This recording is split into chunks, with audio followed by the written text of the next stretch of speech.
The snow melted already.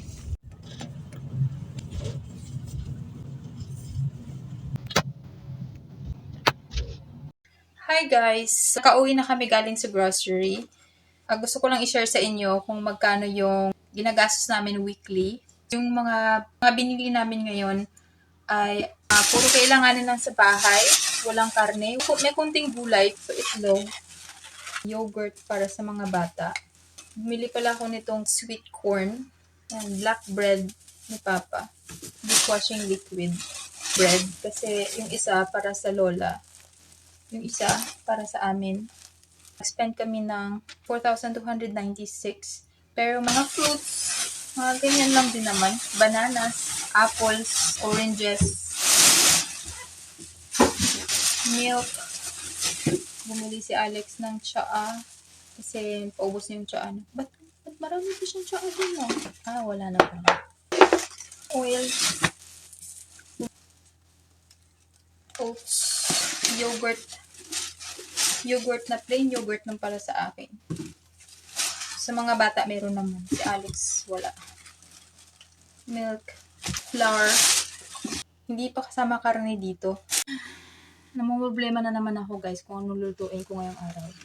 Alisa, що ти хочеш на ужин?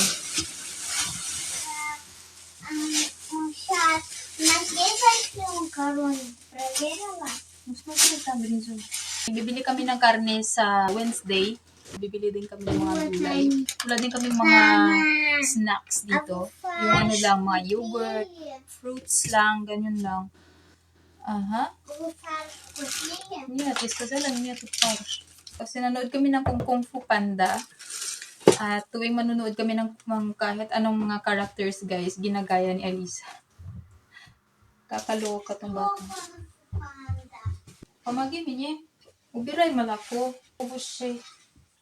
Ты можешь помогать? Или ты хочешь снимать это штаны? Ayusin ko lang to, tapos magluluto ako ng pagkain.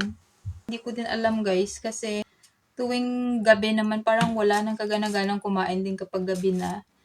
So usually, pinoproblema ko yung mga bata. Dapat weekly food namin, pero hindi siya talaga umaabot ng Sabado. Napapabili pa ako Miyerkules, Huwebes, ganyan. Yung mga pagkain na wala kami dito. Halimbawa, meron akong lulutuin tapos wala akong ingredients. Pupunta pa ako dun sa shop para bumili na naman.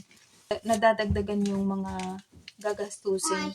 Kapagod din, guys, mag-exercise. Walking exercise lang naman, tapos nag-planking ako. Monday ngayon, April 8. Si Sofia nag-walking kasi ano nila ngayon, school break. Kasama yung kaklase niya. Si Alisa, nasa kindergarten. Ngayon ay mag-walking kami ni asawa kasama yung aso. Igagala namin yung aso para magdumi sa labas, umihi. Siguro mga 40 minutes kami mag-walking. Tapos dadaanan namin si Sofia sa playground. O siguro sasama namin sila. Bibili kami ng chicken, fish, kung ano-ano pa. So update ko kayo kung magkano yung magagastos namin ngayong araw. Kahapon pala, bumili din kami ng cheese sa labas. So hindi kasama yun sa grocery namin. Separate yun. So spend kami ng 2,400. Sa cheese, butter. Usually, hindi naman ganun kalaki. Kahapon, bumili kami ng maraming cheese dahil gagawa ako ng hachipuri. So, kailangan nyo ng cheese, guys, sa loob ng bread. 4,000 plus 2,000. 6,000 na. 6,400. At ngayong araw, bibili kami ng karne ng manok, isda, at kung ano-ano pa. Tingnan natin kung magkano yung magagastos namin. Nasa bahay na kami ngayon. Pumunta kami sa shop para bumili ng kamatis, karne ng manok, isda. Ngayon na nagluluto ako dito ng ulamin namin. 2 o'clock na ng hapon. Tatanungin natin si asawa kung magkano nagastos nila ngayong araw. Gumastos daw siya ng 1,800. Nagluluto ako ngayon ng manok. Lalagyan ko siya ng suka, kamatis, sibuyas, at parsley. Ito na yung pagkain na gusto ni Alex sa pagluto ng manok. Ayaw niya ng fried chicken. At soup pala. Gusto niya yung soup ng manok. Nasa 6:30 na dito ng gabi. Ngayon lang ako kakain ng lunch ko. Ngayon lang ako ginutom. Tsaka busy ako. Papunta, babalik ng bahay. hatid sundo sa mga bata. Kain ako ngayon ng manok na niluto ko kanina. Ayan siya guys. So yun, kainin ko ngayon lunch. Konti lang kasi maggagawa ako ng tinapay na mayroong cheese sa loob. Kapag damihan ko yung kain ko ngayon, hindi ako makakain ng madami mamaya naman. Kasi mas masarap yun. Kaya lang, kailangan kong kumain ng pagkain talaga. Meron tayong salted cucumber para pampagana ng kain. Let's eat.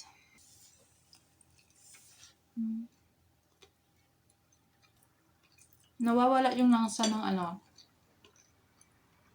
ng manok kapag pinakuluan mo sa vinegar.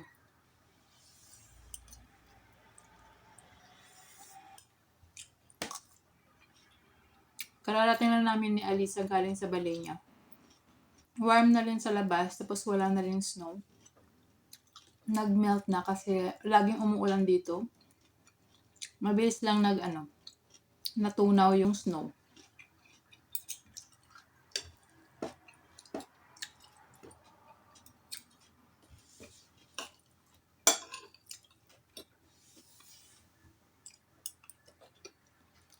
Kain tayo. Nasa 9 o'clock na dito. Lagi na lang 9 o'clock dito bago matapos magluto. Sobrang init dito ngayon sa kitchen. As in. Ito pala yung niluto kong bread guys na may itlog and cheese. So kaya ako makain.